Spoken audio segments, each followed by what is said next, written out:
Álvaro González, director de estrategia de la firma de asesoramiento independiente Next Step Finance. Víctor, muy buenos días. ¿Qué tal? Muy buenos días, ¿cómo estáis? Bueno, llama la atención en este momento, varias cuestiones. Luego te pregunto si quieres por dólar y por Bitcoin en esa planificación a medio y largo plazo, que en Estados Unidos llaman el dilema del billón de dólares. Pero antes llama mucho la atención, Víctor, cómo los fondos monetarios, que son la estrella ahora mismo en la fotografía, más vendidos, no coinciden con los más rentables. Esto ya sí que se parece a la fotografía natural, pero que en un momento como el actual, en el que fondos monetarios, veamos que lo más vendido no coincide con lo más rentable, preocupa y mucho, ¿no, Víctor? Bueno, es que en España, no sé, lo que más se vende no es lo que más le interesa a los inversores, sino lo que más le interesa a los distribuidores, concretamente a los bancos, a las sociedades de valores, etcétera. Al final, lo que más se vende en los fondos monetarios son los que dejan la mayor comisión, dado que la mayoría de los asesores de los bancos, dentro de las sociedades de valores, los agentes financieros, hay que pensar que todos ellos viven de la comisión que les dejan esos fondos. Entonces, claro, no te van a recomendar el más barato. No es el caso nuestro de los independientes, que evidentemente nos da igual la comisión y por lo tanto sí vamos a buscar el más barato. Pero en el caso de los asesores no independientes, insisto, que es el 90 y pico % de los que hay en España, pues bueno, el banco, la sociedad de valores te va a querer vender el fondo monetario más caro. Y claro, en un fondo monetario esto es muy importante, porque resulta que al final estás hablando de rentabilidades en el entorno a lo mejor, pongamos, del 3%, por poner un número acorde a cómo están cotizando las rentabilidades de las letras del Tesoro. No tiene nada que ver que la comisión del Fondo Monetario sea de casi un 1% que sea un 0,10%. Por lo tanto, ahí ya tienes un motivo muy importante, probablemente el más importante para el que los monetarios más vendidos no sean los que dan mejor resultado. Luego hay un segundo motivo, y es ya la gestión. Es decir, que aunque parezca mentira, en un monetario hay gestión. No es lo mismo que, por ejemplo, lleve solo letras del Tesoro español, que a lo mejor lleve también letras del Tesoro italiano, pagarés de empresas de alta calidad crediticia, que al final estamos hablando de la misma seguridad, pero ya con eso subimos a lo mejor un 0,30% más de rentabilidad, un 0,40% más de rentabilidad. Claro, aquí, tacita a tacita, se va acumulando rentabilidad a favor de los fondos que hacen una gestión más activa o tienen comisiones más bajas frente a los de los bancos, que básicamente van a empaquetar letras del Tesoro, lo van a colocar y van a tratar de cobrar la mayor comisión posible. En este entorno, en Estados Unidos, se habla mucho del dilema del billón de dólares en hacer la suma de la capitalización y sobre todo la fotografía entre oro y Bitcoin. Y se está hablando mucho en las últimas horas de cuál puede ser la herramienta a medio y largo plazo para un inversor que busque valor refugio en el oro o en el Bitcoin, siendo eso una decisión muy personal, creer en que pueda ser un valor refugio, por ejemplo, el Bitcoin. Y viendo también cuál es el peligro que pueda tener el acumular mucho oro en un momento que pueda entrar de crisis y de necesidad. ¿Cómo veis la fotografía alrededor de ese valor refugio oro-Bitcoin y ese dilema del billón de dólares que dicen en Estados Unidos? Pues mira, es un dilema del que hablamos tú y yo el otro día en el programa que hicimos del color del dinero sobre cómo enfrentarse a las crisis. Y no está el dilema. Es decir, que cada crisis, en principio estamos hablando de valor refugio frente a una posible crisis del tipo que sea. Entonces, las crisis son como las enfermedades en el cuerpo humano. Cada una tiene un remedio, cada una tiene un antibiótico o un tratamiento. Entonces tú, frente a una crisis financiera, dependiendo de cuál sea el origen, de qué es lo que te temas que pueda ocurrir, que veas que pueda ocurrir, pues tienes un tipo de protección o tienes otra.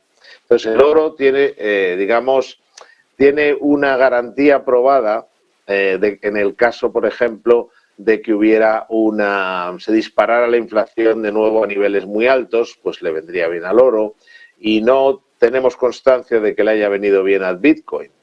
El oro también le vendría muy bien, Dios no lo quiera, si hubiera un conflicto serio geopolítico, pongamos, y casi no quiero ni mencionarlo, entre Estados Unidos y China por la pugna sobre quién es si Taiwán es chino o es, y al final hubiera alguna acción de tipo militar o parecida, pues el oro funcionaría seguro. El Bitcoin en general todavía tiene una historia muy corta para que se pueda considerar un valor refugio. Dicho esto, hay que reconocer que en la última ocasión en la que se ha necesitado un refugio, que ha sido la mini crisis bancaria, que de momento se ha quedado más en un aviso, pero bueno, ha habido esa crisis y ese aviso nos ha dado una señal de cuáles son los refugios, en ese caso concreto, pues el Bitcoin ha funcionado bien.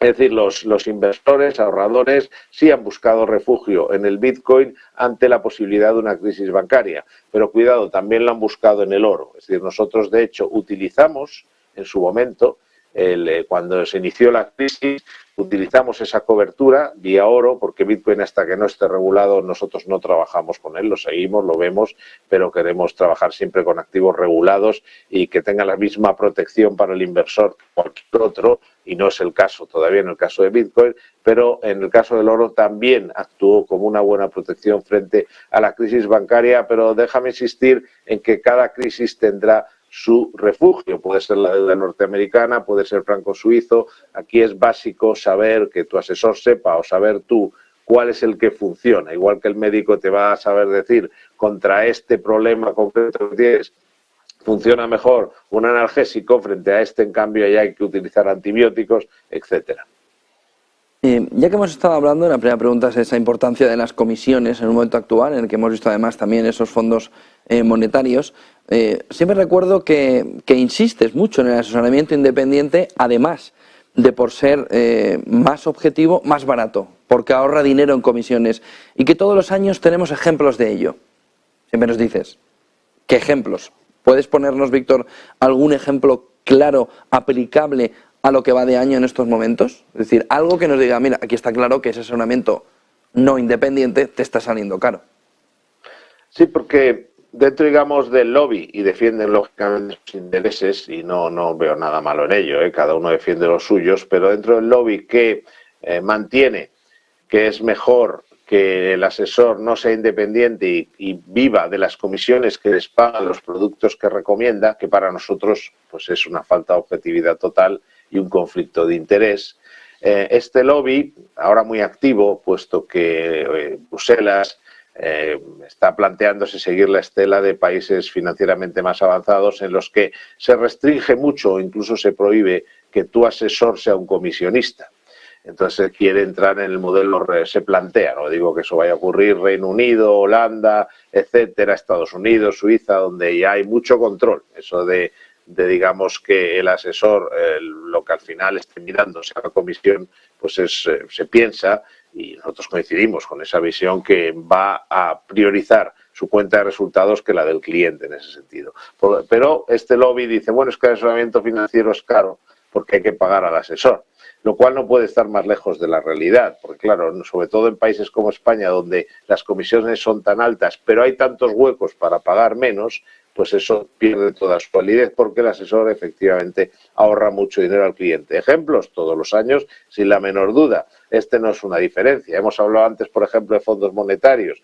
Pues ya el hecho de trabajar con un asesor independiente te puede llevar a ahorrar un 40% en comisiones. De hecho, hablábamos antes de que la banca vende sus fondos monetarios, que son los más caros. Pero es que la banca normalmente, y hoy en día eso ha mejorado mucho, la banca en general, y por supuesto las sociedades de valores, te tratan de vender los más caros, pero ellos tienen fondos más baratos, fondos monetarios más baratos, los tienen normalmente de terceros, marcas, de otras marcas que ellos también venden, pero priorizan los suyos porque dejan la mayor comisión. Pues en los fondos monetarios, me has puesto un ejemplo clarísimo, con la pregunta anterior, se puede ahorrar hasta un 40-50% en comisiones, lo cual ya cubre más que de sobra cualquier coste que tenga un asesor, o por lo menos un asesor como nosotros, que tenemos unos precios muy accesibles. Estamos hablando de que nuestro servicio básico cuesta 55 euros al trimestre, 180 euros al año, con lo cual es muy fácil que cualquier pequeño ahorro que generemos en comisiones nos permita mejorar el resultado. Luego tenemos las propias letras del Tesoro. Estamos escuchando cómo cuando la gente se entera de que una letra del Tesoro te paga un 3 y pico por ciento, un 3%, un 2,80% y el banco te está pagando un 0,80 en un depósito o un 1% con suerte, digo, los bancos más importantes, los más grandes, los más sólidos, pues entonces dice, hombre, pues voy a prestarle dinero al Estado y compro letras del Tesoro. Pero claro, se compran muchas veces desde el banco. ¿Para qué ir a hacer colas al Banco de España? Pero los bancos, si no te informas bien, si no estás bien asesorado, las comisiones que cobran por comprar letras del Tesoro pueden ir desde el 0,10, el más barato, 0,10% en el momento de la compra, al 1% que hemos llegado a ver nosotros, que es una barbaridad. Bueno, imagínate si te estás ahorrando dinero. Fondos de renta fija que ahora están también muy en boga, con lógico motivo, pues ahí, bueno, las diferencias son todavía mayores. Hay fondos de renta fija con comisiones muy atractivas y hay fondos de renta fija de estos que la banca ha vendido siempre por su capacidad de distribución, que son carísimos. Ahí el ahorro puede ser de a lo mejor un 1%, ¿eh? Estamos hablando de cifras importantes para un ahorrador conservador. Y luego, ya siendo más agresivo, digo, en la parte de la cartera más agresiva, pues lo hemos visto este año. Por ejemplo, este año hemos tenido en el SP500, en varios índices de renta variable, los más importantes, hemos tenido básicamente un movimiento lateral, es decir, que hemos tenido puntos altos, luego el mercado se ha desinflado, que si por la crisis, que por si la subida de tipos, y esos movimientos laterales se aprovechan muy bien con ETFs, con fondos cotizados, pero la banca no te vende fondos cotizados, salvo que insistas, que también lo pueden hacer, por supuesto, porque la comisión de un fondo cotizado es hiperatractiva. O sea, un fondo cotizado tiene una comisión mejor del 0,20 de renta variable, mientras que un fondo de renta variable puede tener una comisión del 1,80 o incluso más. Por lo tanto, ahí también el inversor que le gusta moverse, pues puede tener soluciones mucho más baratas por la vía de los ETF, que incluso dentro de los propios fondos, por supuesto, de renta variable, hay grandes diferencias, con lo cual, bueno, y te doy 4 ejemplos así que me han venido a la memoria. Digamos, los ejemplos de la cantidad de comisiones que se puede ahorrar un inversor asesorándose correctamente, sin que no solo eso afecte a su rentabilidad, sino que además le salga más barato, son enormes. Te cierro con un ejemplo. Es un poco como si vas a la farmacia. Esto ocurre mucho. En la farmacia es el genérico y, por decir así, el oficial. Bueno, pues en los fondos pasa igual. Muchísimas veces 2 fondos iguales, uno es mucho más barato, hacen exactamente lo mismo, pero hay uno, como digo, mucho más barato, pero ese no es el que te va a recomendar el banco, aunque tenga los dos, pero sí va a ser el que recomendemos nosotros. Muchísimas gracias, Víctor Álvaro González, director de estrategia de la firma de asesoramiento independiente Next Step Finance. Buen día y buen negocio, Víctor. Muchas gracias a vosotros, igualmente.